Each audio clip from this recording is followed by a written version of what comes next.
Mass Effect Legendary Edition. Without a doubt, the Mass Effect series is one of my favorite RPG series I have ever played. I still remember the feeling back in 2007 when I first started playing Mass Effect. The awe I felt when taking my first steps with my John Shepard on Eden Prime, fighting the Geth, seeing the betrayal of Saren, and hearing this great synthwave soundtrack. Next to Baldur's Gate and Fallout, it's one of those games I have played over and over and over. Even when there were obvious flaws, for example in the side quests, which after a time were quite similar and repetitive, or the clunky way the Mako Vehicle handled.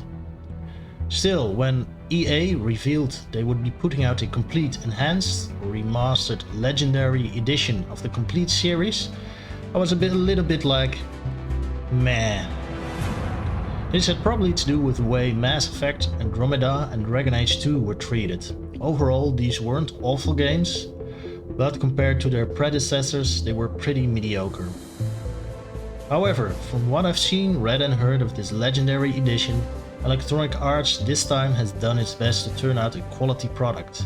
So, while I'm still not as ecstatic as with coming games like Baldur's Gate 3 or Pathfinder Wrath of the Righteous, I will be buying this game on May the 14th nonetheless. So, what is exactly improved in this version? First off, you can play all 3 games back to back for the same price, which is great since it took a while for example, Mass Effect 3 to become available on Steam. But next to that, here's a list of what you can expect as well. Graphics have improved. The biggest and most noticeable improvement is in the graphics. The games are now available in Full HD and 4K, and it is in Mass Effect 1 where this truly shows. Part 2 and 3 are today still decent looking, but if you're playing the original Mass Effect 1, its age is showing. In the new version, character models, backgrounds and special effects all look stunning. Combat improvements. You can now use any weapon, regardless of your skill. In the earlier games you couldn't use a sniper rifle if you didn't have any points in the sniper skill, for example. Now, from the outset, your character can use any weapon.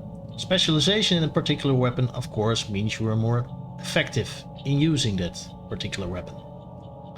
Special abilities have been upgraded. The special abilities have been greatly improved and are much stronger and effective, meaning that you can play much more like a wizard type or magic user in a sci-fi game than just using your firearms all the time. The cover system has improved as well. Mass Effect 1, this could be a hassle every now and then. This is now far easier to use and to get into, being somewhat based on the famous Gears of War's cover system. Besides those upgrades, handling your squad mates is better as well. For instance, you can give individual commands to each of your squad mates now. Buying and selling is better.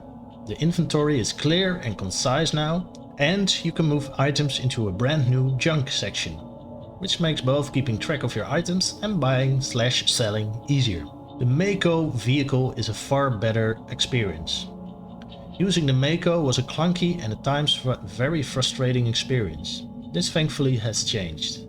It is easier to control your vehicle, using and rotating the camera feels excellent. Next to that, you will get exactly the same amount of experience points when killing enemies, instead of getting a reduced number, such as in the original game. And driving into lava won't kill you instantly anymore. Instead, the health of your vehicle will be reduced. Boss fights have improved. Boss fights could sometimes be frustrating and challenging. EA has fixed this by, for instance, increasing the areas of the boss fight and including more items that can be used for cover. They leveled the playing field for you, so to say. I myself didn't find boss fights ever that annoying or challenging, but am curious to see how they exactly fix this issue. Experience points and leveling up. Level cap in Mass Effect 1 is gone, and next to that, XP for killing enemies and finishing quests have been increased as well. The Galaxy Readiness rating. A 100% full Galaxy Readiness could only be reached by playing online as well. Now, I've never played the online version, so I could never achieve a 100% full Galaxy Readiness in Mass Effect 3. This is not necessary anymore. Now, in order to achieve full Galaxy Readiness in Mass Effect 3, you need to finish as many quests and storylines as you can. You don't have to play the bank to play the Legendary Edition. As you can see, the game should play on a low-end PC with an 8GB processor and a 2GB video card. The 16GB processor and 4GB video card is preferred. The game does, however, take a hefty chunk out of your hard drive. You need 120GB of space. But since it's 3 games in one, this was to be expected. Mass Effect Legendary Edition will be available on PC, PS4, Xbox One, and of course PS5. Up until this moment it won't be released on the Nintendo Switch. Apart from that, on PC the game is available on Steam and GOG.com. Release date is Friday, May the 14th.